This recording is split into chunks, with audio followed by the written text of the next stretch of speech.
Yo, what's going on, guys? Welcome back to another episode of On the Spot Sports. We're at episode 10, I believe it is. And I'm Jack. I'm Tyler. And today we will be doing a preview, or we will recap Week 3 in the NFL, and then we'll do a preview of Week 4. And then we will also talk about some hockey, since it's coming up in the next week or so. So, Tyler, let's get right into it. Yeah, for sure, man. I'm ready. Let's do it. All right, so Week 3, there was a ton of games that were decently high scoring. Are there any games that stuck out to you? Yeah, I think one of the ones that a lot of people were talking about this week, I'll go with this one. I'm going to go the Chiefs beating the Baltimore Ravens 33-28. I think a lot of people had their eye on that game because both Baltimore and Kansas City got off to really fast starts. Both won their first two games, 2-0. So a really high anticipated matchup. Also, these two teams scored off last year at Arrowhead Stadium in an absolute thriller when Kansas City came back and beat Baltimore in the end of overtime. But I think the main thing here that people were looking at was this young quarterback matchup between Baltimore's Lamar Jackson and Kansas City's Patrick Mahomes. I think a lot of people were looking at this as maybe, again, just another duel between these two. Could this be another one of those quarterback matchups that we see a lot in the future, since these two teams are both looking like they're going in the right direction in the future, and obviously right now too. But Kansas City, they had a big lead in this one. I think it was 30-14, I believe, going into the fourth quarter. Yeah, I believe so. Yeah, Baltimore knows their way back in, though. Lamar Jackson did not give up, made some critical fourth down throws, absolutely insane. I think one was to Marquise Brown on the 30-yard line. Marquise Brown made an incredible catch and went out of bounds for the first down. And then another one, I believe it was 14-7. Lamar Jackson was scrambling, I believe, threw off his back foot as he was stepping back and hit, I believe it was Seth Roberts inside the 5-yard line for an incredible throw. Baltimore, though, they had a chance to come back and take the lead at the end of that game, but it was just short. Their comeback fell through. Really great game, though. Like I said, I think a lot of the people were looking at this matchup as a key one. Which team can continue their hot start, and which quarterback is going to continue to impress everyone with their kind of play. Kansas City held on, and I think what we're seeing from Patrick Mahomes is going to be a lot similar like what we saw last year, because I honestly was not expecting him at all to have the kind of season he did last year. 50 touchdowns and I believe it was 5,000 passing yards, and he won the MVP. He's showing like he is trying to get every ounce better from last year. I think looking at what he's done this year, I think Mahomes is on pace for another great season like he did last year. And leading his team to this big win is a huge step in the right direction for them. Yeah, 100% agree with you. The Chiefs are doing amazing right now, 3-0, and they're going to be a team to beat this year for sure. There's some teams in the league that are dangerous. This team is above dangerous. It's like they're like on the next level. How do you compare Patrick Mahomes to, like, is he a top quarterback in the league right now, like number one, minus Tom Brady, or is he like in that mix? I definitely say, I would say legacy-wise, Tom Brady is definitely number one. But I feel like if you're talking about performance, like right now, I definitely think Patrick Mahomes is the best quarterback in the league. I feel like he has just the incredible arm to showcase of throwing the ball down the field and hitting his receivers in stride. And I think his vision, too, is absolutely critical. I think he makes the right decisions. He knows when to not throw the deep ball, and he knows when to throw the ball, a couple of yards on the field. I think right now, Mahomes is definitely the best quarterback in the league by a little bit. I'd say Tom Brady's a close second, but I definitely feel like Mahomes is the best though right now. He's been proving it more and more and more since last year. Yeah, for sure. And the Chiefs have faced some pretty good teams, whereas Patriots, they've been like easy falling right now. Like there's no real team, no team has challenged them yet. So I'd agree on you that Mahomes is number one right now. But, yeah, you also mentioned about Kansas City playing some interesting teams. This is a little bit of a week 4 preview. I know I'm skipping ahead, but I saw a very interesting stat about Patrick Mahomes today. It said that Patrick Mahomes has never played in an indoor NFL stadium.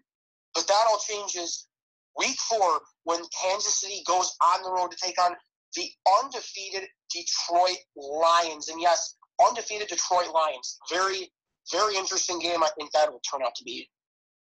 Very interesting stat though as well. So NFC, so the NFC has some pretty good teams right now. For sure.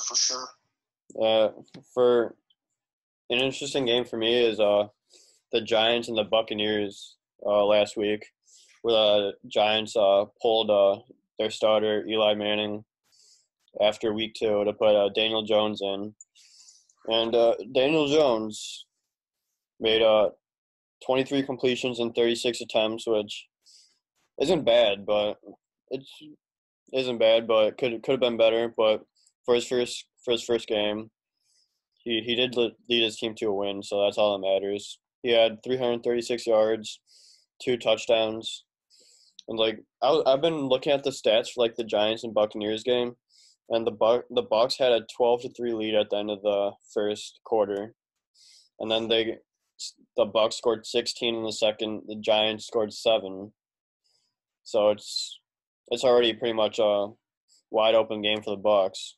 And then the Giants come back after halftime with 15 points to the Buccaneers 0, and then the Giants outscore the Bucs 7-3 in the fourth quarter to end up winning 32-31. That I would say is a good game for Daniel Jones and the Giants as a whole.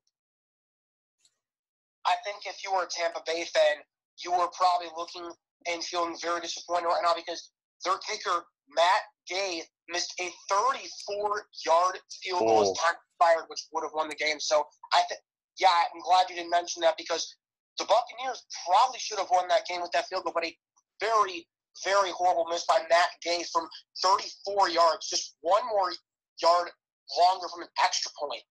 Heartbreaking loss for Tampa Bay. That's heartbreaking. I would not want to be in that position. I completely agree with you. You got anything else for that game, or? Do you think it was a smart move for the Giants to go from Eli to Daniel Jones? I do, and you know what? I feel like whatever works for them is whatever they need to do. But I feel like the move probably was a good decision because from what I saw from Daniel Jones in the preseason, this kid looked amazing.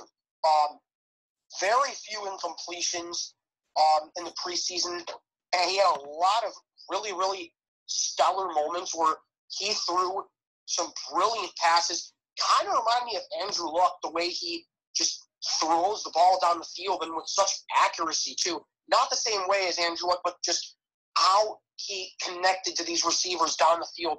I think with the Giants obviously losing their first 2 games against somewhat better teams so far this year in Dallas and Buffalo, I think they may have wanted Eli to or they may have wanted to put Eli in to see what he could do, and if they got off to that kind of start, I think they would have moved to Daniel Jones. So I think it's a good move. They obviously see that Eli Manning does not have at the same level as Daniel Jones does. And you know what? That game was pretty close. I feel like if Eli Manning was in that game, the Buccaneers probably would have won by a couple points. So Daniel Jones, I think it's a good move putting him in because he obviously showed that he's ready to take over as the Giants' starting quarterback. Yeah, for sure. Is there another game you want to go for? You want to recap? Definitely. I think the next one I'll go with this one definitely surprised me a lot. The New Orleans Saints go into Seattle and take down the Seahawks 33-27.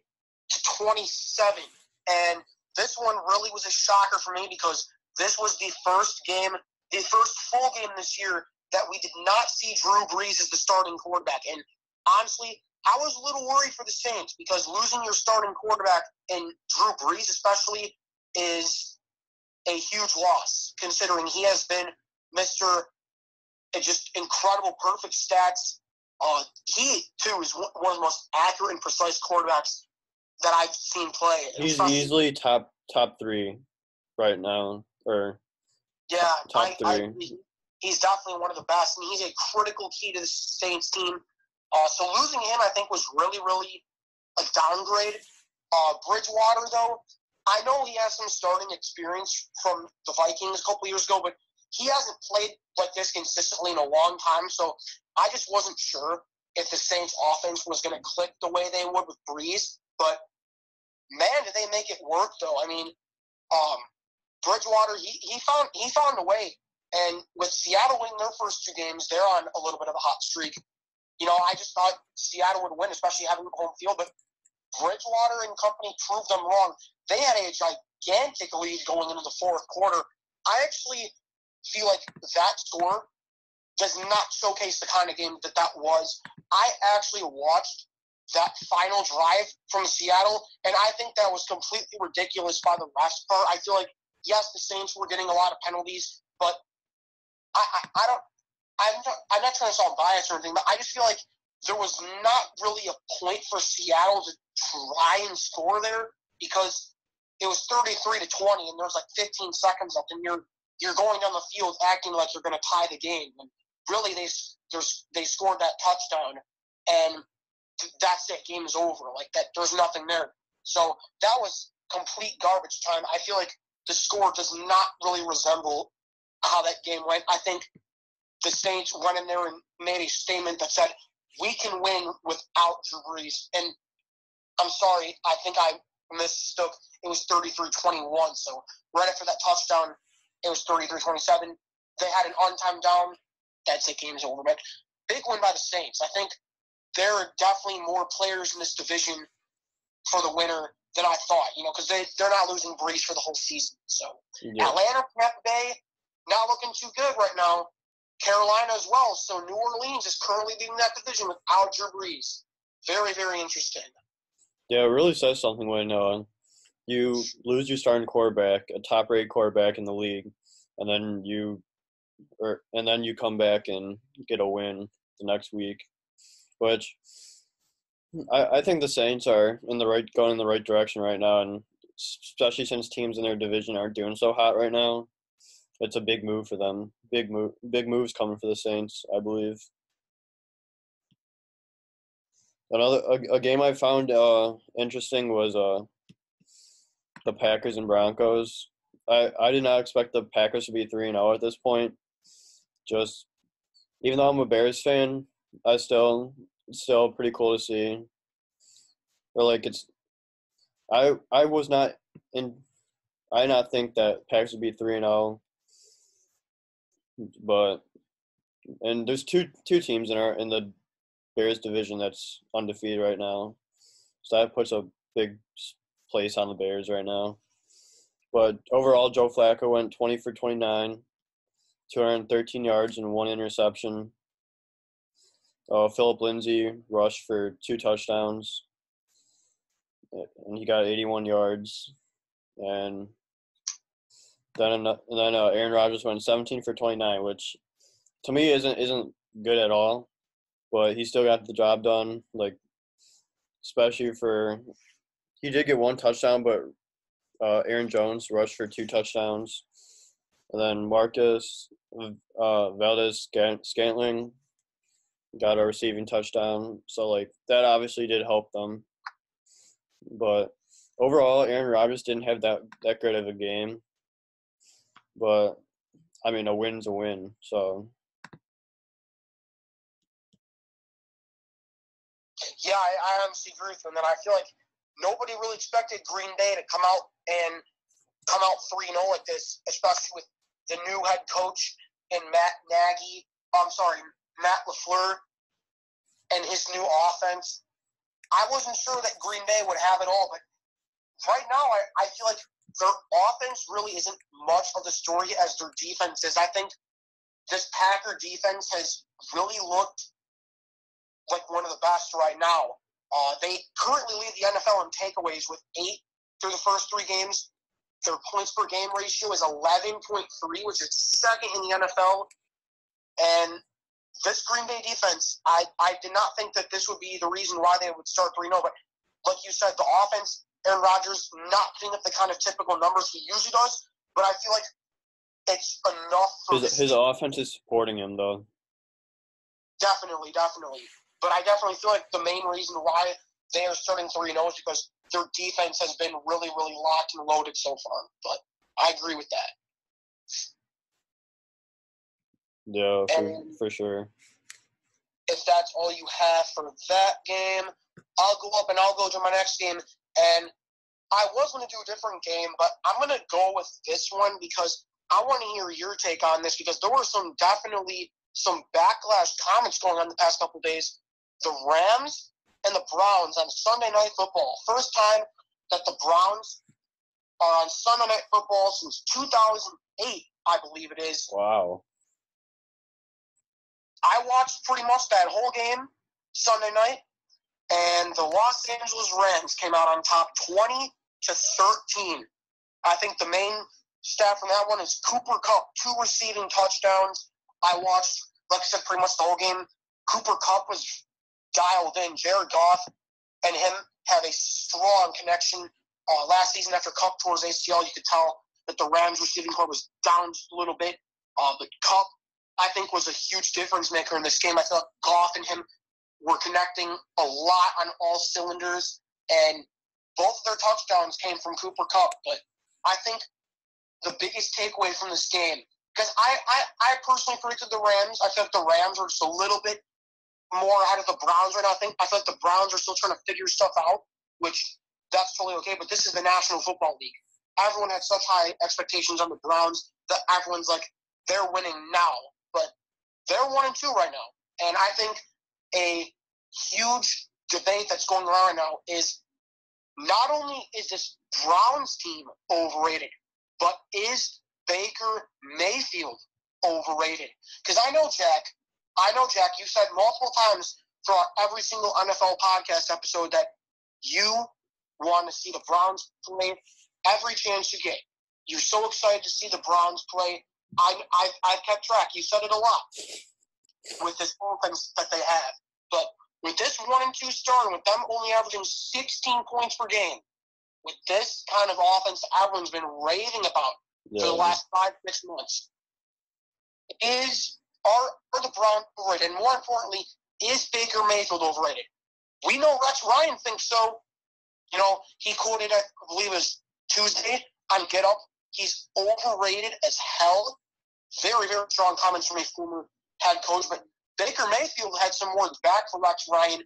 He responded, the only people that matter are the people that wear brown and orange. And there's a reason why Rex Ryan doesn't have any cores right now. You can tell he has no problem going back at his critics like that. Baker Mayfield obviously believes in his team, which is great. But with this on-field performance not necessarily showing up, I've got a question for especially you because, like I said, you've been Mr. I can't wait to see the Browns play every chance I get. Do you think that this Browns team is looking like they are overrated? Yeah, that's a really good question for my bandwagon Browns. Since the start of the offseason, I've been a huge fan of what the Browns have been doing. But I honestly think it's going to take some time for the Browns to develop and get the play system down and everything. So I think this is going to be a fluke. I think this week they're going to get a win this coming week. And then they're going to keep learning. And then by the end of the season, we'll see them have more wins than losses. But for the Baker Mayfield, I don't think he's overrated. I think he's like Mitch Trubisky right now. He just has to figure stuff out. Because Mitch Trubisky has not been great this year so far, but the Bears have 2 wins, and I feel like it's the same thing for Baker Mayfield because he did get a win, but I feel like he has to get the system down, like get everything going, and maybe even he needs a wake up call from his coach, like Mitch Trubisky did with Matt Nagy. But I think Baker Mayfield and the Browns will recover from all this, and they'll get some wins soon.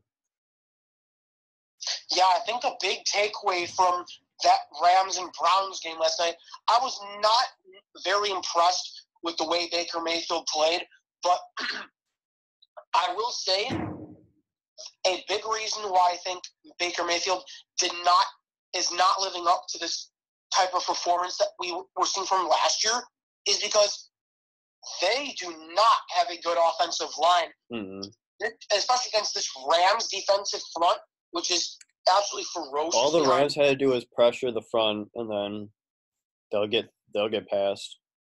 Yeah, that was it. I mean, this Rams defensive front led by Aaron Donald and Dante Fowler Jr. and sometimes Corey Littleton, that absolutely killing the Browns. But the Browns offensive line, I feel like has definitely been the biggest weak link so far of this team. They are consistently not backing up Baker Mayfield by blocking the pressure and by letting Mayfield have time. You always see Mayfield scrambling around trying to find someone. And actually, I have these next-gen stats are really coming into form in today's NFL. I saw a very key stat that said when Baker Mayfield throws the ball in less than 2.5 seconds in this Browns-Rams game, he was 12 for 14.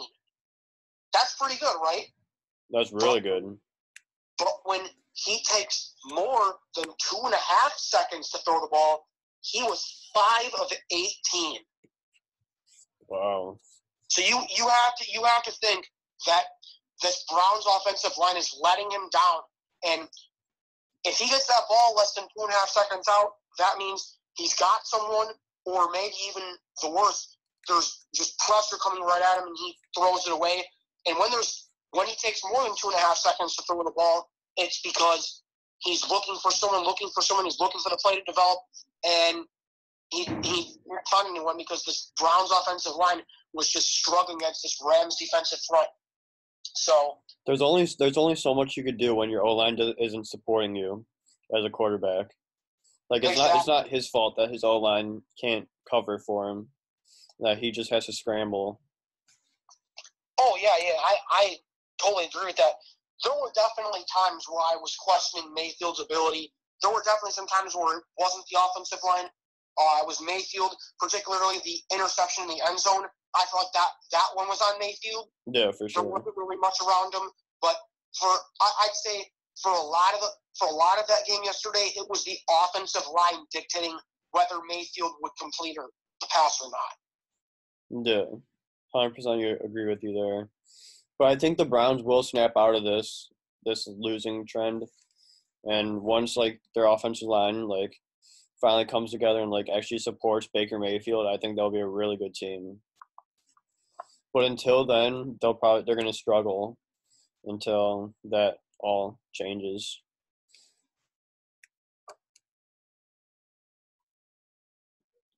So yeah, basically just need to support Baker Mayfield more, and I believe that they'll be fine because they have the offensive line. Like their offense is nuts right now. It's just about the line supporting Baker Mayfield to make plays. Yeah, for sure. Is there another game you wanted to touch up on, or? Oh, let's go Bears Redskins. The Chicago Bears beat, since we're talking about Mitch Trubisky for a little bit there, let's go with the Bears beating the Washington Redskins 31-15. Bears going from 1-1 to 2-1. The Redskins falling to 0-3. This was a really good game for the Bears, despite the team they played. Trubisky had a really good game. He was 25 for 31 with 231 yards and 3 touchdowns. He did throw an interception, though, which was totally on him because, like, no one was around him, that fade player. route never works. And the way he threw the ball for that fade route was totally shallow. No one was there. There's guys. There's all Redskins guys around there. There's no Bears within sight there. But overall, it was a good game for the Bears. They went up 7-0 in the first. Then they scored 21. They outscored the Redskins 21-3 in the second. The Redskins did outscore the Bears 6-0 in the third, and in the fourth quarter 6-3. But ultimately, the Bears got the 31-15 win. And Taylor Gabriel, 3 receiving touchdowns. Where he was 12.5 average per receive when he received the ball, 12.5 yards average for 75 yards. So that was probably the highlight of the game. And Clinton Dix with 2 interceptions. Clinton Dix and Taylor Gabriel, I believe, are the stars of that game. Yes, I think that was a must-win for the Bears. If they did not win that game, I feel like a lot of people look down on them as not a team to be reckoned with. I think that was a game they definitely needed to win, and they did. I'm going to go ahead. I agree with you. I think the offense has definitely showed an improvement over the Week 1 loss against the Packers. But how about that defense? That defense was insane. 5 turnovers against this Redskins offense, 3 interceptions, and 2 fumbles. You mentioned 2 of them by Clinton Dix. The first one was returned for a pick 6. That was Clinton Dix's first career pick 6. And very ironic that it comes to the team that traded him away last year to the Green Bay Packers. First game against the Redskins, he comes back and scores a pick 6 on them. That is just a deja vu for the Redskins. And the next one, again, great interception, great return as well. About 40 yards, I believe he returned that. And then Kyle Fuller had another interception. He made a great play on the ball and jumped it and picked it off. But how about Khalil Mack? They could not stop Dude's a Khalil beast. Mack. Khalil Mack was unstoppable that game. And Case Keenum, I feel like Case Keenum, every time he was coming, Case Keenum must have been like, not again, not again. Yeah, for sure. Isn't he always like that, though? Khalil always dominates. Yeah. And you know what, though? Us being Bears fans and watching the Bears game, it honestly amazes me how many times Khalil Mack doesn't get to the quarterback, because sometimes when you look back at the replay, it's amazing some of these times the refs don't call holding, because I feel like the only time Khalil Mack doesn't get to the quarterback is when he's being held. And every time that happens, the refs don't really call it. So it's honestly a little bit shocking about that. But he got there and stripped Keenum twice. But one of them was recovered by the Bears. I believe it was Akeem Hicks that recovered the fumble. But overall, the Bears' defense played tremendous. Tremendous, especially in the first half. They definitely took their foot off the gas a little bit in the second half. The Redskins were getting some plays off. The Bears weren't bringing as much pressure. But this Chicago team, man, what can you say about them? This defense is looking just as good as last year's. But maybe even a little better than last year. I would totally not disagree with that. I think they are definitely maybe better than last year. But I think everyone knows that this defense is Super Bowl caliber. But I think the big question is Mitchell Trubisky Super Bowl caliber? That's the biggest question, I think, we're going to be leaving with the Chicago Bears. We know this defense is the best, maybe the best in the league. We know they have a lot of talent on offense. We know they have a good coach in Nagy. It just takes the right play calls and to not coach a bad game. But I think Mitchell Trubisky is the ultimate X factor. If he could play top-notch football, this Bears team could definitely make a good playoff run. Yeah, as of right now, I don't think Trubisky's Super Bowl caliber right now. But every week he has been improving. So hopefully by the end of the season, he and Matt Nagy will have like the play calling down and everything. And by that point, I think he should be Super Bowl caliber, especially with the defense. That's already Super Bowl caliber, I believe. Just Mitch has to get better each and every week. And like Matt Nagy said, he needs to man up, and he did that. He did that this week. Yeah, for sure. I think if you're done with that game, this is tough. I have two interesting games I want to go to. I'll go this one first. This one probably wasn't talked about as much, but I'm going to go with the Falcons and the Colts from Lucas Oil Stadium. The Colts ended up taking down the Falcons 27-24. And this game as well, not as close as you'd think. Indianapolis got off to a big lead at the end of the first half, and Atlanta slowly clawed their way back, but it wasn't enough. And the Colts win 27-24. I'm impressed with this Colts team right now. You know, they almost took down the Chargers in Week 1. The Chargers went to the divisional round last year, and they lost to the Patriots.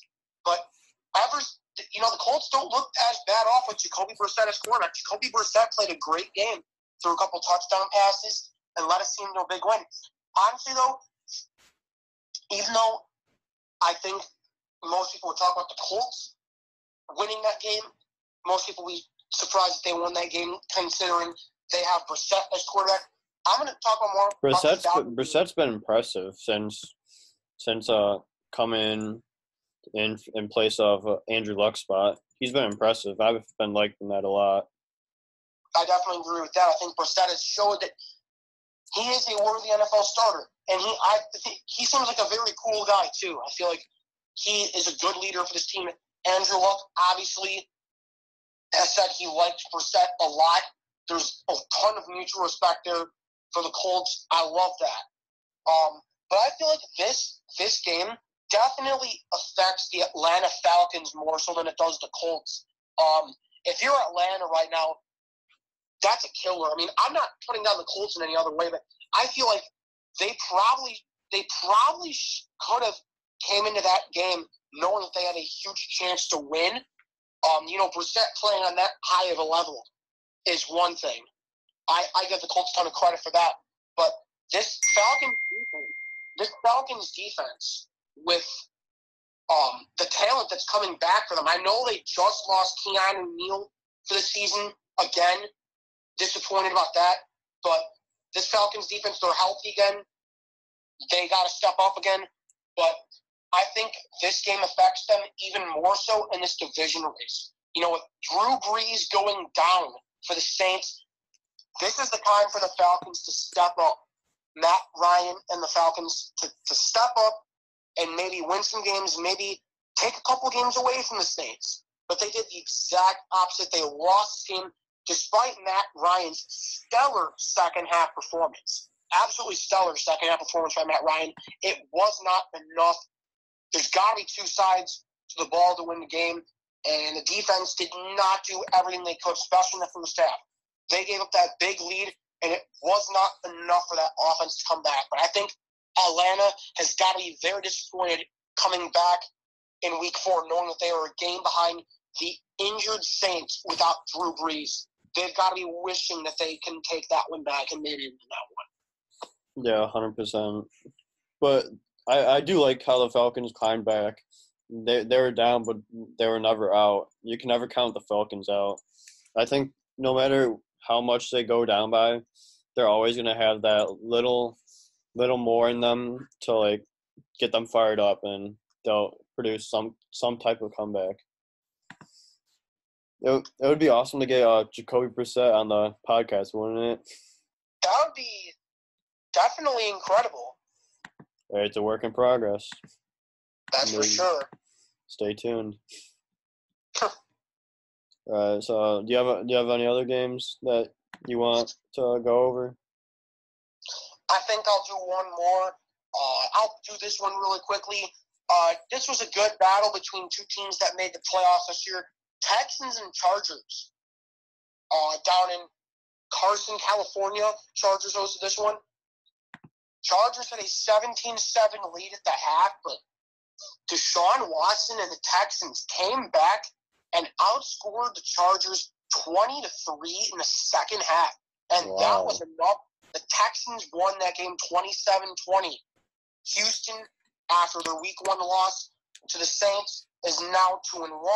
The Chargers, after their week 1 win against the Colts, are now 1-2. Very interesting game there. I feel like I said, good battle between two teams that made the playoffs last year.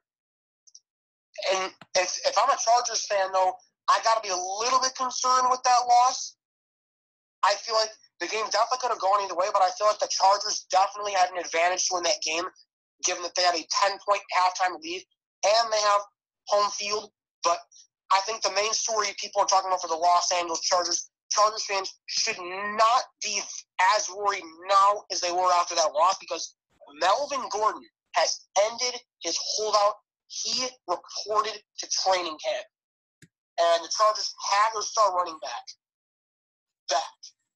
So I'd say that it's a disappointing loss for the Chargers because they had the lead and they lost it. But and now they're 1-2. They've lost 2 in a row after that surprise loss last week against the Detroit Lions. But now they get Melvin Gordon back. They can go full steam ahead now. It's full steam ahead. And for the Texans, I think that's a big win for them as well.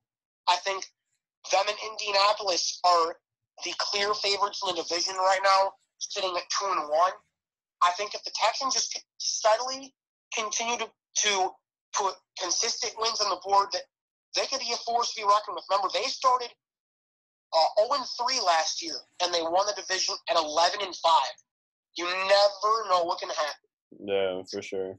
Deshaun Watson is another quarterback that has surprised me since he has gotten into the league in 2017. Like, his first 2 years were okay. I wasn't really impressed by him last year because, like, you barely, heard about him pretty much.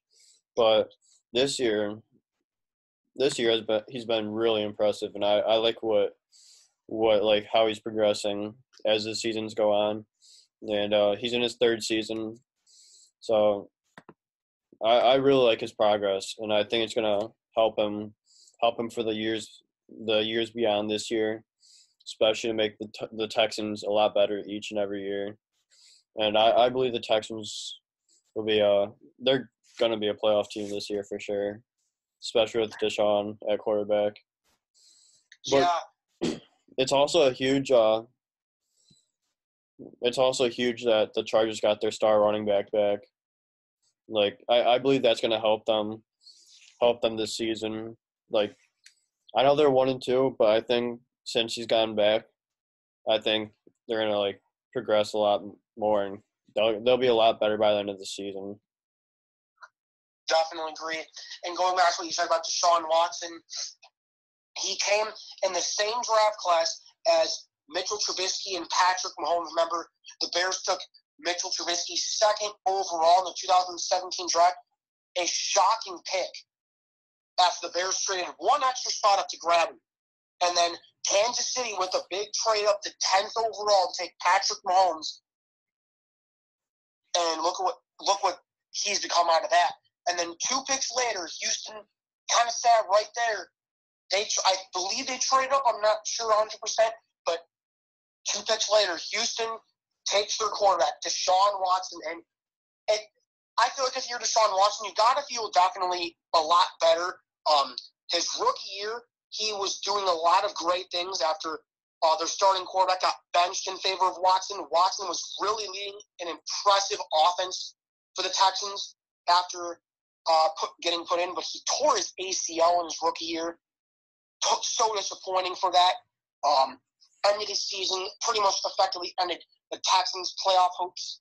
But in the next year, leads the team to an 11-5 record, winning the division. Unfortunately, they got knocked out by the Colts in the first round of the playoffs. Disappointing for them, but there's only room for improvement for this Texans team, and it looks like they're not far behind from what they left off last year. Yeah, I don't believe they're that far off. I think they're going to be even better than last year, and they'll be a team to be in the playoffs for sure. They're going to be dangerous in the playoffs, I believe. For sure. I feel like it's time. Should we move on to some Week 4? Hold on, I have one more that I want to touch on. Oh yeah, for sure. I want to touch on the Bills, like as their team as a whole. Like I did not expect them to be 3-0 at this point in the season right now. Like they've always been like a bottom team. Like they haven't really had those playoff hopes, but this year has been something else for the Bills. Josh Allen is I'd say doing pretty good so far this season, and their offense is good. Their defense has been pretty solid. I think it's gonna be a good year for the Bills. Since they're in the Patriots division, obviously I don't think they're gonna be first place, but second place. It's definitely going to happen because other teams are not that strong in that division. And they beat the Bills 21-17 this week or last week, which still continuing to be 3-0. That's impressive for the Bills. Definitely agree with that. All right, let's move on to Week 4. We're going to preview Week 4 with a few games. Tyler, do you want to go first? Yeah, I'll take the most notable game, which is tonight. Maybe not the most notable game, but the game that is tonight, Thursday Night Football. Eagles and Packers from Lambeau Field. The struggling 1-2 Eagles take on the undefeated 3-0 Packers. I gotta ask the question, Jack. Who do you think wins this game? I definitely think the Packers are gonna move on to 4-0, especially with the Eagles struggling. I think and everything's going right for the Packers right now, like literally everything. So I believe the Packers are gonna move on to 4-0. I think Aaron Rodgers will definitely have a better game than he did last week for sure. But overall, I think it's gonna be a blowout for the Packers. I'm gonna go with a blowout. That's interesting, though, because if I'm not mistaken, I feel like you picked the Eagles on my Instagram poll. Did I? I believe you did. That was just as a joke. Because I obviously don't want the Packers to win since I'm a Bears fan. And I want the Bears to, like, move up in the standings. But, like, in reality, I think the Packers are going to win. All right, I got you. I got to agree. I'm taking the Packers on this one again. I just feel like right now their defense is riding a little bit of momentum. I said defense, right? Yeah. And I think this Eagles offense has not been clicking on all cylinders so far. That's going to be a huge problem tonight when they face, again, this Packers defense that is leading the league in takeaways and is second in points per game allowed. I think, and especially coming into Lambeau Field, I think Green Bay is going to have themselves a night on defense. I think defense is going to be the key again tonight for the Packers. It's going to be just enough for Aaron Rodgers because I think Philly is a strong defense. I think we know that, but I feel like right now Philly is a little bit off after their last Philly's 2 lacking the confidence. Yeah, I completely agree with that. And I don't think there's ever a time where Aaron Rodgers lacks confidence. I think it seems like every time he goes out on the field, he thinks he can get it done. Whereas I feel like Carson Wentz, it's a little bit iffy at times. And like I said, especially against this Packer defense, I think the Eagles offense is going to struggle against this Packer defense. And I think it's going to be enough for Aaron Rodgers. I think Green Bay is going to get it done at home. Yeah, for me, the next game that's going to be fun to watch is Patriots and Bills. 3-0 teams, divisional teams. One's going to have to lose. One's going to have to lose and lose their undefeated streak. So one of these teams will be 3-1, and I believe that'll be the Bills, who will be 3-1. I don't see anything taking down the Patriots this year. They have a strong offense. They have a strong defense. They have a easily top quarterback in the like as a whole in like dynasties, maybe even the whole like league in like the history, the history of the NFL. Tom Brady's the GOAT. I gotta believe in them. Patriots. I think this will be a close game. This is definitely going to be the closest game for the Patriots, I believe. So it's going to be a fun one to watch. But the Patriots will go 4-0, I believe. I got to agree with you. I don't think Buffalo is much of a comparison to New England. I respect Buffalo's 3-0 start, but they're not against the strongest teams right now. New England, again, same thing, not against the strongest teams, but are we even going to argue who's playing quarterback and who's coach for New England right now and the talent that they have on offense? Bill Belichick and Tom Brady. That's right. No contest here. I think New England wins. I'd say about 10, 15-point win. I think that's respectable. Yeah. I don't think Buffalo is a bad team at but all. there's the Patriots. No one's going to compete with the Patriots, I believe. No. Unless you're Kansas City. I feel like Kansas City will be the only team that I believe will be like it'll be like a really, really close game. Kansas City and New England, I feel like the winner of that game this year, whenever they play, because they are division winners, I feel like the winner of that game will definitely have a clear advantage of that number 1 seed in the AFC this year. Yeah. That'll be an interesting game. I really want to see the Patriots and Chiefs play. Yeah, I don't know. Two of the best quarterbacks in the league right now facing off. That'd be fun. I definitely agree with that. Looking through some of these other games, I'm gonna go with the Titans and the Falcons, both really, really struggling right now. 1-2. Titans, after their big first week blowout of the Browns, have lost 2 straight. Their week 2. Trying to think, who did Tennessee lose to in week 2? Let me find that out right now. Oh, right. Titans lost a close one at home to the Colts, 19-17. And, of course, there was last week's 20-7 loss against Jacksonville on Thursday Night Football. I think we can all agree that the Titans were a favorite to win that game, but did not. So most people are probably a little surprised that they're struggling after that win against Cleveland.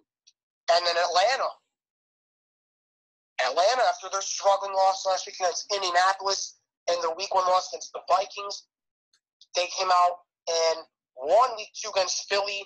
This is an interesting game because I feel like the winner of this game is definitely going to make their division standings a lot more interesting. You know, we got the Colts and the Texans, a game ahead of the Titans in the AFC South, and you got the Saints with no Drew Brees, or a game ahead of Atlanta in the NFC South. Falcons are home for this one. It's going to be an interesting game because I think both these teams have their moments where they're hot and both of them when they're just not. But for me, I feel like this game it's really going to be key who wins because they're going to be right back in that division race. This is kind of not exactly a hard decision. I'm going to go Falcons because they have just a lot more offensive firepower. I think Matt Ryan has a lot more weapons to work with than the Titans. I don't think Marcus Mariota is the key offensive playmaker for the Titans. I think if the Titans want to win that game, they're going to have to do it on the ground with Derrick Henry. I don't see Tennessee creating a lot of offensive firepower for Mariota. But with Matt Ryan and the way he can get hot, I feel like the Falcons could definitely line up the scoreboard for this one. Yeah, I 100% agree with you on the Falcons winning this game. I don't think the Falcons have much of a competition between the Titans. Sure, they're okay, but like I think the Falcons have like the offensive edge to the Titans compared to Matt Ryan and Marcus Mariota.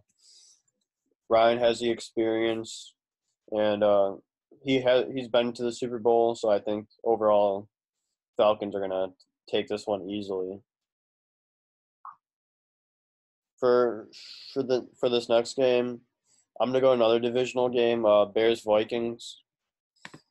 Just because we're Bears fans, I think this is gonna be a good game. I think the Bears will come up on top.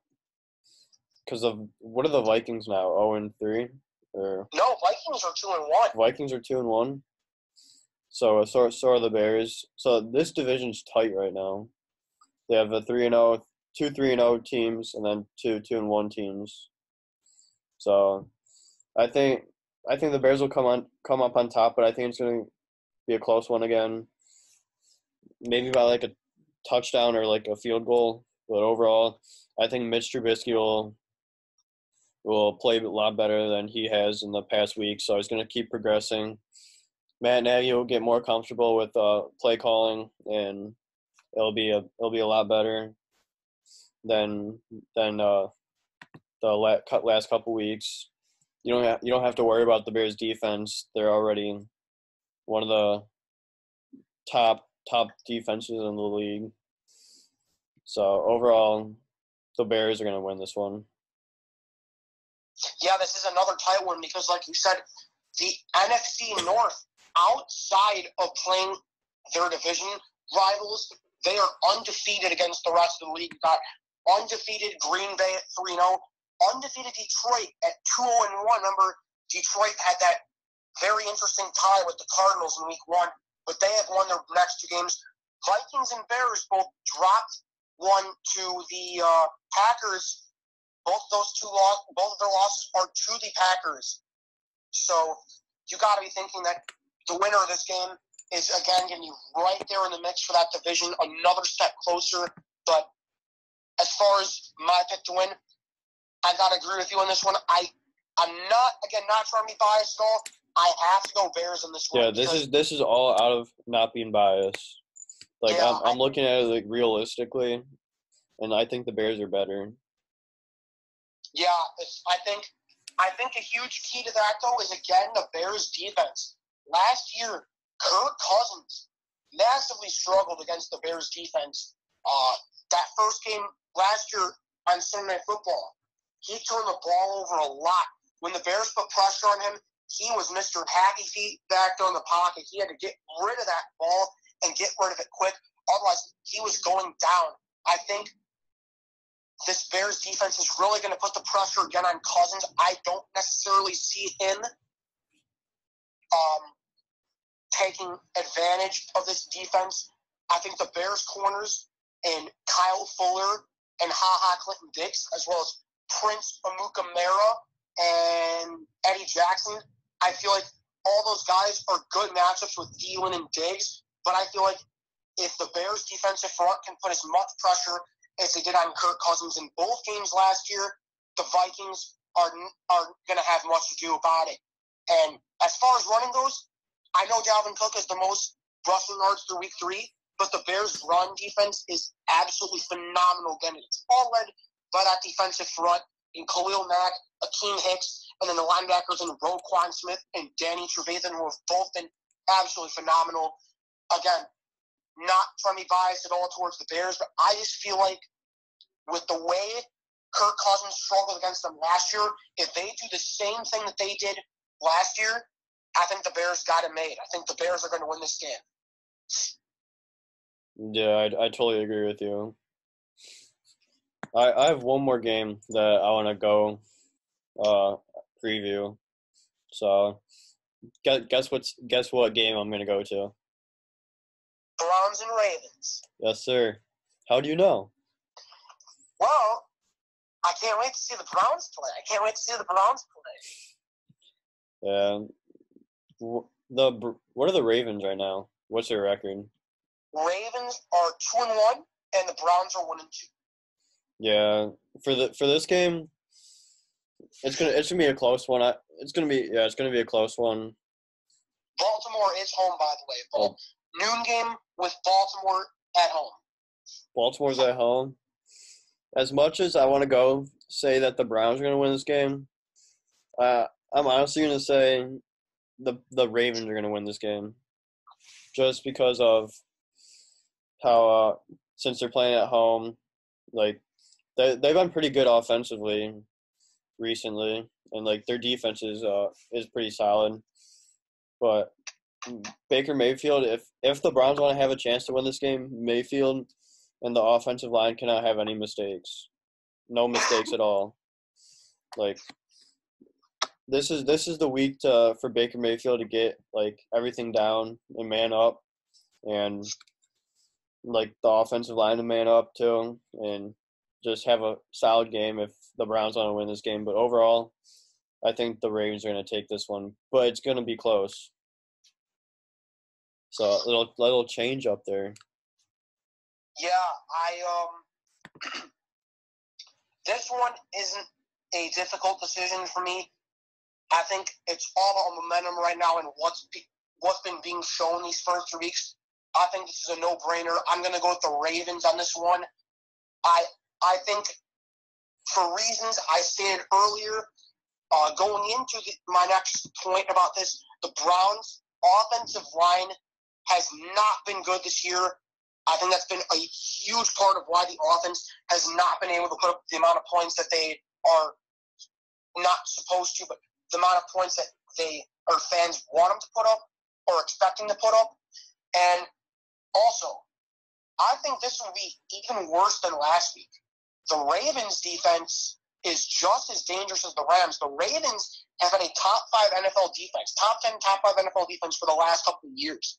And the Ravens got a massive upgrade this season. This is why I feel like the Ravens are going to be so dangerous against the Browns this week.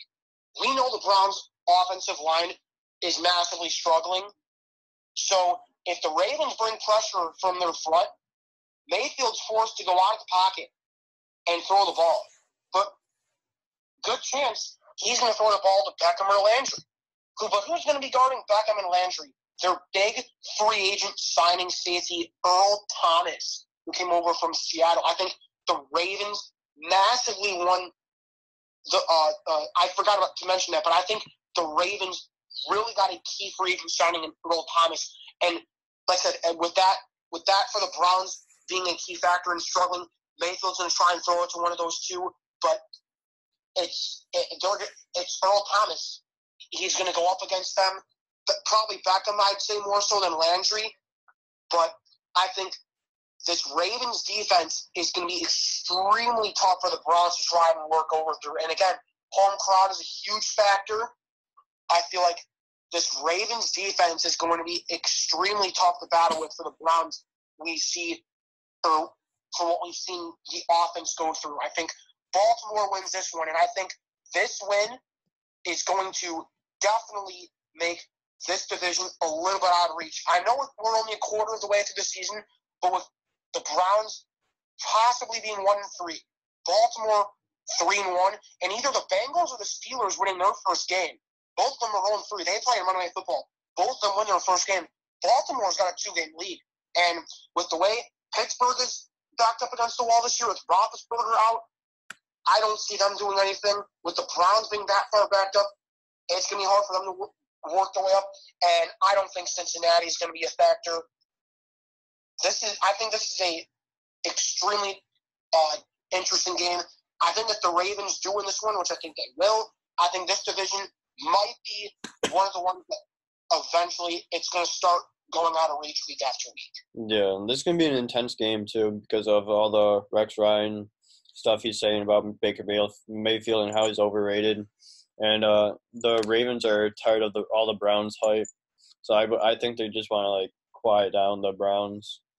And, yeah, it's gonna be an interesting game for sure. Yeah, you know what? Even if I'm wrong about this prediction, I'm gonna make a bold prediction here because that's how strong I feel. I'm gonna say the Browns are held under 10 points this week. Really? By the Ravens defense. I believe it. I just feel like after what we saw last week and with the Ravens having such a good secondary, I think the Browns are going to be held under 10 points. Single digits for the Browns. That's a very bold prediction. Yeah, like I said, I could totally be wrong. If I'm totally wrong, then joke's on me. You guys can make fun of me all you want in the comments, and Jack, you can make fun of me all you want. But I will. Don't worry. This is just my bold prediction. And I think I like that again. Maybe each time we do an NFL preview, we should make like a one bold prediction. Yeah, I'm down with that. Yeah, so that's my bold prediction. The Browns are being held to single-digit points this week against the Ravens. And I'm going to put a little pressure on you. What is your bold prediction for Week 4, Jack? Ooh, that's a good one. For me, my bold prediction is that. Remember, be bold. Be bold. The Bills are going to get shut out by the Patriots. I'm just going to go for it. Wow. The more I think about it, I said it was going to be close between them, but the more I think about it, like everything that you said, like how the Bills like aren't really a competition since the Bills haven't been playing that good of teams. I'm gonna just go for it. Patriots are gonna shut out the Bills. Very, very interesting. I'm expecting to get flamed by this. You're what? I'm expecting to get roasted from saying that. Well, you know what? If we both lose, then joke's on both of us. For real. It's a little fun competition in the episodes. Hey, you know what? I'm all for it. I think I'm going to do one more Week 4 preview game. That is the Sunday night football game between the undefeated Dallas Cowboys, who are 3-0, come to the Mercedes-Benz Superdome to play the 2-1 New Orleans Saints. And I'm going to say again, the Saints, who are without Drew Brees. This is an interesting game. Dallas, undefeated 3-0. I feel like the Cowboys definitely might have a top 5 offense in the NFL now with Ezekiel Elliott back. And with the way Dak Prescott's been playing, I feel like the Cowboys, with the amount of talent they have, and the Cowboys, you want to talk about polar opposites for offensive line? I think the Cowboys might have the best offensive line in the NFL for years now. I think Dallas has definitely built that to be a big, big benefit. And for Dak Prescott, not getting pressure on, that creates a whole boatload of options for him if he has that offensive line backing him up. But I think this is a interesting game for more so the Cowboys. Yeah, I think it's a big game for the Cowboys as well. Just because of Dak and the Cowboys haven't been playing that good of teams lately, and the Saints are on a roll right now with Daniel Jones pulling through. Daniel Jones? No. My bad. Teddy Bridgewater. Teddy Bridgewater, yeah. I don't know why I was thinking it was Daniel Jones, but hey, that's okay. That's okay, man. Yeah, but the Saints are going to be a good team to test the Cowboys. Though it's going to be a good game overall. Yeah, this is definitely the best team the Cowboys have played this season. And I was actually just going to go into what you were saying. I think this is a big game for the Cowboys. This is definitely the toughest team they played. Week 1, they they beat the Giants with Eli Manning. Not that impressive. Week 2 was the Redskins again. Not impressive. And then week 3 was the Dolphins. I don't even want to go there. That is definitely not impressive. I think the bold prediction that actually isn't so bold is the Dolphins are going to lose by 30 every single game this season. 30 or more every single game. Which actually, they only lost by 25 to the Cowboys. So, wow. Only 25. Only 25. Hey, I actually saw a meme. Hey, let's give a round of applause. The Dolphins are taking. Dolphins are definitely taking. But hey, I saw a funny meme. There's an NFL player named Antonio Cromartie. I've definitely heard of him. This is after week 2. Antonio Cromartie has more kids than the Dolphins have points. After week 2. What a legendary meme. Antonio Cromartie has 14 kids. More points than they have scored in those 2 weeks. Antonio Cromartie's 14 kids are more points than the Miami Dolphins' points scored through the first 2 weeks, which was 10 total points. Wow. Disgraceful. And even that, they scored 6 against the Cowboys. That'll move them up to 16. So you know what? Antonio Cromartie can have another 2 kids, and that's it. That's it. That's legendary. Yeah. Going back to the Dolphins, I don't know even know if we'll ever mention the Dolphins again. Just say it's a loss. Enjoy the Dolphins. Yeah, I feel for South Beach fans right now. Enjoy the Dolphins. Definitely the weakest game for the Cowboys. This game is a big prove it for them. And we'll see what Bridgewater has. I mean, I think the Cowboys have a very good defense too. Yeah. I don't think they're as good as the Bears, but I think the Cowboys could definitely have the second or third best defense in the NFC behind the Bears. I think Leighton Van Der Esch is a key player to watch out for. I think he is growing into a really, really good linebacker. This is going to be an interesting game. I think for predictions, though, this is a tough one. I think I might have already predicted this one on an Instagram poll. I think I know who I predicted, but I think this is going to be a very close game. I'm going to say about 3-4 points. I'm going to go with the Cowboys. Very close game, though. It could go either way, definitely. I'm going to give this win to the Saints. You know what? I totally respect that. Just for, all the momentum they've been having, and, the Cowboys haven't been really playing that good of teams, so they haven't played a good team yet. But the Saints have. I'm going to go with the Saints.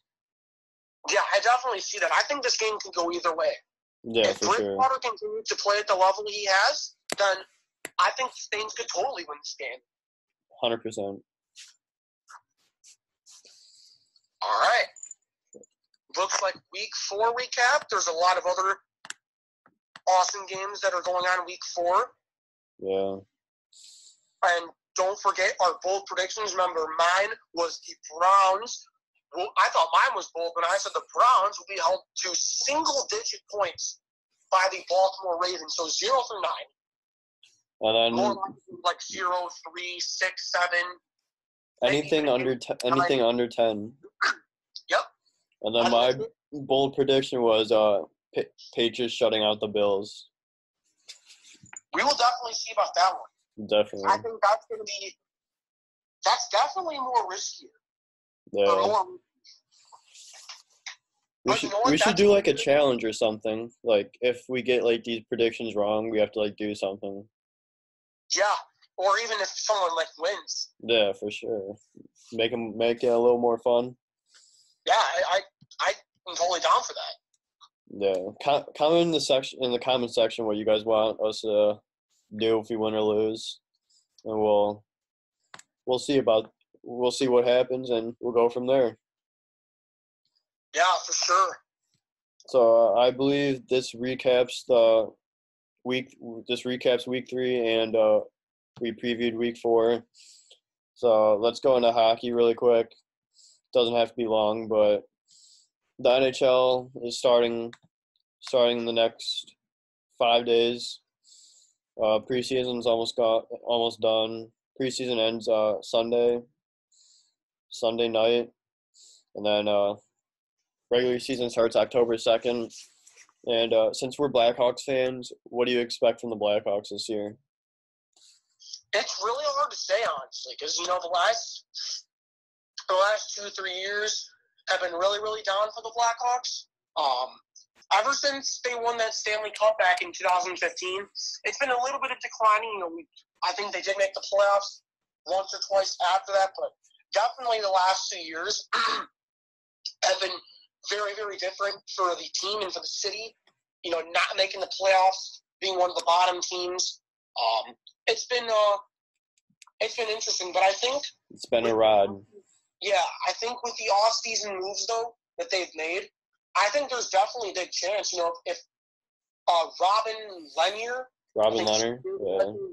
I think if Robin Lehner can come in and play really good goalie and substitute for Crawford, because I'm not completely sure about Crawford if he's going to be completely healthy. I think Crawford is still talented. I don't think he was at the level where he was when they won the Cups, but we know Crawford has a big injury history. I think, though, if Robin Lehner can come in and play some good goalie, I think if Patrick Kane can continue to do what Patrick Kane does, Jonathan Toews, Brandon Saad stepping it up, even Andrew Shaw, the Bulldog of the Blackhawks, is back. I'm so excited for that move. We finally have someone that could, punch the living crap out of other people on our team. I think there's definitely a possibility. Yeah, but for sure. There's also the possibility that they cannot make it again, because there's also teams like Nashville and Winnipeg, and even St. Louis, who are pretty stacked right now. Even the Stars. I think Dallas is the team that could definitely make a huge rise. Yeah, like all the teams in the Central Division are really talented. They could all those teams could definitely make a ride to the playoffs. I definitely agree with that. Yeah, so for me, if like you said, Crawford, I'm not really sure about him either, because he's been injured the past 3 seasons, and his play has been declining every single year, because obviously he's not been the best since his time with the Hawks when they won the Stanley Cup. But I think he is reliable when he's healthy, but when he's not, everything just seems to fall apart. But with this move with Robin Lehner, I believe that he's a Vezina finalist. So I believe that Robin Lehner is going to have the year like he did with the Islanders last year.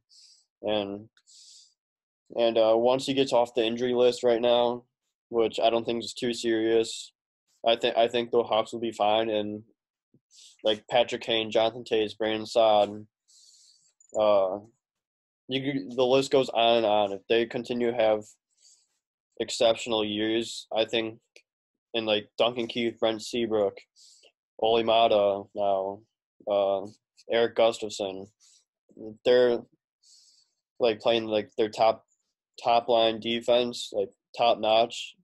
I believe the Hawks should squeak into the playoff spot. This year I think they're gonna squeak into the playoff spot, maybe by like a wild card spot. But definitely next year I think they will like have a solid playoff position. And then yeah, it's gonna be tough. Yeah, it's gonna be tough for sure. There's a lot of good teams in our division, and that'll just make it a lot more tougher with St. Louis coming off a Stanley Cup, Dallas in the playoffs, Winnipeg in the playoffs. Winnipeg with the young talent they've had. I think Nashville might be the team that will take a little bit of a step back because trading PK Subban. Yeah. Even though I feel like the Predators still have a lot of other young talent on that team, like Philip Forsberg, for example. They have Pekka too as a goalie. It's strong. Exactly. I think, though, the one team that will for sure make a big leap this year is the Stars. I feel like that signing of Joe Pavelski was definitely out of nowhere, considering he's been a veteran on that team, on the Sharks, for a long time. Coming and leaving the team, I think, was just as shocking. as coming stars. Yeah, But for a real. big deal, too. And Dallas, I feel like they've definitely had the potential because they have Jamie Benn and Tyler Sagan, two of the very most talented players. They just never found the way to completely seal the deal. And I believe Ben Bishop is their goalie, correct? Yeah. Bishop is still their goalie. Ben Bishop, I believe, made a Stanley Cup with the Lightning. He did. Got replaced by Vasilevsky, though, right? Yeah, Vasilevsky. Yeah. So I think there's an all-around talent on the Stars team. I think the Stars will definitely be the team that'll make a big leap up this year. Yeah, for sure. Yeah, I agree with that. I think St. Louis is going to also be a tough team since they have pretty much their whole team from the Stanley Cup playoff run last year. And they have Jake Allen, Jordan Binnington. Binnington really upped his game last season and proved that he's a quality starter for an NHL team. And yeah, the Central Division's really tough this year. But I do think the Hawks will squeak one past. Yeah. And then there's a lot of other good teams in the league, like Vegas. I think is going to have a pretty good year again since they've made the playoffs every single year since they joined the team. Tampa will be good. Hopefully they won't choke like last year. Washington, I think, will be good. Pittsburgh will be good. Toronto will be good. Yeah. Florida will be good with Sergei Bobrovsky coming from Columbus. The Rangers will be good with Henrik Lundqvist and Artemi Panarin. Rangers are looking like they're in rebuild mode right now. They are, but I think they're gonna make the playoffs regardless because they have Artemi Panarin, Henrik Lundqvist, the King. They're stacked. Then I think this is going back to what you were saying about the Blues. I think a key piece that the Blues lost, if I'm not mistaken, Patrick Maroon. Yeah. Didn't he sign with Tampa Bay?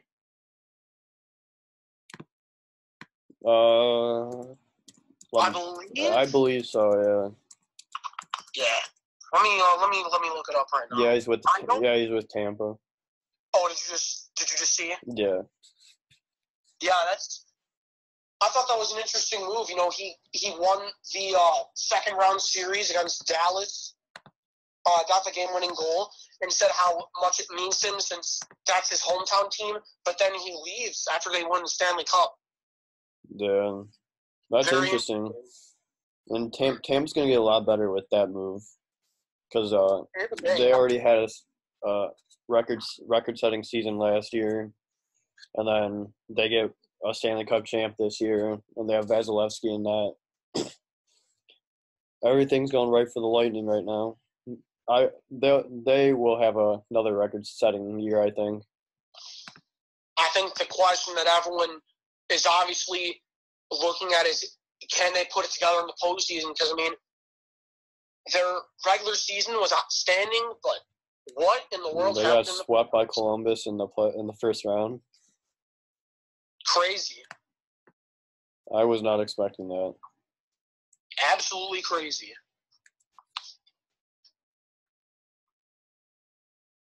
Something else interesting, I think, is the Global Series games with like the Hawks playing in Czech Republic. Philadelphia's playing in Switzerland. I think that's really good moves for the NHL for like getting exposure to like the European leagues over the leagues overseas. I think it's a really good move by the NHL, and like it'll draw a lot of attention. Yeah, I think that's I think the fan viewership is definitely going to go up despite different time zones, but I feel like overseas games usually attract a lot of other fans from across the world. I think that's a really cool thing the NHL is doing this year. Opening week, it's going to be exciting. It will be. Anything else you want to add before we close this episode up? I was trying to think. It's I feel like though it's not about any other team in particular, I just feel like out of the four major sports, I feel like hockey is definitely the most unpredictable sport. Because I feel like football, you kind of have a feeling every year of who's going to be going to the playoffs and who's going to win the Super Bowl. I feel like basketball has become kind of the same thing. You kind of have a feeling. Baseball, I feel like baseball is like a second, like I think it's NHL and then MLB for unpredictability. Yeah, I put baseball a little bit below MLB. Or no, I put hockey a little bit above MLB. I feel like baseball, you kind of have a feeling who's going to make the playoffs, but I feel like the playoffs are definitely like a toss-up. You don't know who's going to come out on top, and when the team wins a game or two, you kind of start to see. But I feel like hockey, I feel like the unpredictability of hockey is all over. Like all the bad teams in hockey are still like solid teams. Like they're so competitive. Right, and like I said, I think the unpredictability really ranges into the regular season too. Because I feel like you could have a team that could come out of nowhere and win the division, but then you could have another team that could come out of nowhere and win the Stanley Cup, like the Blues did this year. And Blues were last place in the league on January 3rd, and they replaced Jake Allen with Jordan Binnington. And how in the world did they end up Stanley Cup champs? It's absolutely crazy. I feel like the unpredictability range for hockey is seriously all over the place compared to the other three sports. Yeah, it was incredible what the Blues did, and I would not expect that to happen in like any other league. Any other league, I don't think that will happen. Like the unpredictability of the NHL, that just proved it right there.